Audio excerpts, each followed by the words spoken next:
اب پٹوار خانے میں رجسٹر کتنے ہوتے ہیں؟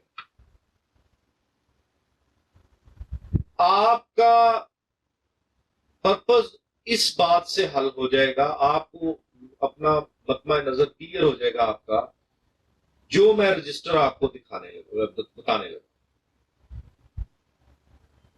ایک رجسٹر ہے رجسٹر جمع بندی، پہلے مالک سے لے کے آخری مالک تک اس رجسٹر میں تمام کے اندراجات ہوں۔ سب سے پہلے آپ نے جب بھی کوئی پراپرٹی خریدنی ہے تو جمع بندی میں جائیں، دیکھیں کہ ادھر پہلے مالک سے لے کے آخری مالک تک کون کون، یہ رجسٹر جمع بندی۔ دوسرا رجسٹر حقدارہ، کہ کون سا مالک کون سے کھیوٹ کون سی کھتونی کون سے خسرہ میں کہاں پہ فال کر رہا ہے، کتنا رقبہ ہے اس کے پاس۔ اس کے پہلے کالم میں کھیوٹ نمبر، دوسرے کالم میں کھتونی نمبر، تیسرے خانے میں مالک، ایسے چلتا جائے گا اور مختلف آنا جاتا ہے اور اس کے بعد رجسٹر جمع بندی، اس کے بعد رجسٹر حقداران۔ یہ جیسے جیسے اونرشپ چینج ہوتی جاتی ہے، وراثت کے حوالے سے، رہن کے بے کے حوالے سے، ہبہ کے حوالے سے، ویسے ویسے یہ رجسٹر اپ ٹو ڈیٹ ہوتا رہتا ہے، اور اپ ٹو ڈیٹ پتے جو ہے وہ آپ کو اپنا پراپرٹی کا سٹیٹس پتا چلتا ہے۔ رجسٹر حقداران، کہ اس موضع میں جو جو حصے دار مالک ہیں حقداران ہیں ان کا تمام معاملات۔ پھر ایک رجسٹر ہوتا ہے گرداور کا۔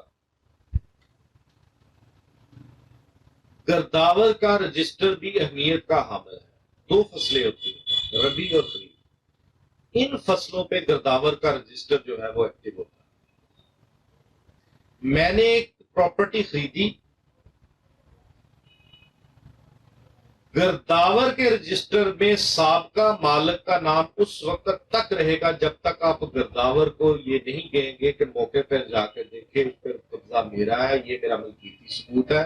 اب جو رجسٹر گرداوری ہے اس میں قابض کی جگہ پہ میرا نام لکھا جائے، مالک کی جگہ پہ میرا نام لکھا جائے۔ یہ چیزیں آپ کو رجسٹر گرداور میں سے ملے۔ ربی کی فصل آئے گی، اگر آپ نے نومبر میں دسمبر میں زمین خریدی ہے تو آپ رجسٹر گرداور میں اپنا نام نہیں اندراج کر سکتے، آپ نے ربی کی فصل کا اور اسی طرح خریف کی فصل کا انتظار کرنا ہے، اور جب وہ مہینے آئیں گے وہ اسپیسیفک ڈیز ہوتے ہیں، ان میں جا کے آپ نے اپنے قبضے کے لیے کہ میرا ریکارڈ میں قبضہ شو ہو، گرداور پٹواری کے پاس جانا اور یہ سارا بزنس کرنا۔ اس کے بعد پٹواری کے پاس ہوتا ہے روزنامچہ واقعاتی، جو فردات جاری ہوئی، جو انتقالات ہوئے، وہ ساری ڈیٹیل جو ہے نا وہ 1 بائی 1 اس میں لکھی جاتی ہے۔ پرت پٹوار۔ پھر اس کے بعد سب سے اہم چیز پٹواری کے پاس ہوتی ہے عکس شجرہ۔ ایک بڑا سا کپڑا ہوتا ہے، اس پہ اس سارے موضع کا نقشہ بنا ہوتا ہے کہ کتنے ایکڑ ہے، کہاں کہاں پہ نمبرنگ ہے، کہاں کہاں پہ مرلوں میں نمبرنگ ہے، کہاں کہاں پہ اسکوائر فٹ میں، کہاں کہاں پہ کنالوں میں، کہاں کہاں ایکڑ میں، وہ سارا اس عکس شجرے میں ڈرافٹڈ ہوتا ہے۔ پٹوار خانے میں بیٹھ کے وہ بتاتا ہے کہ آپ کی جگہ یہ ہے، یہاں پہ یہاں پہ چلے۔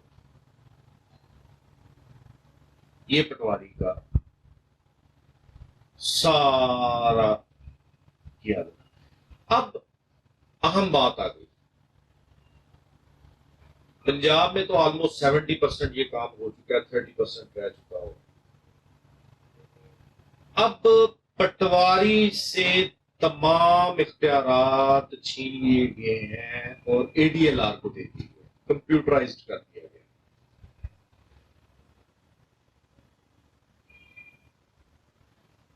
لیکن ابھی اس کے 100% ریزلٹس نہیں آ رہے، وہ صرف ان پٹواریوں کے اپنے جو انہوں نے خفیہ معاملات رکھے ہوتے ہیں اس وجہ سے۔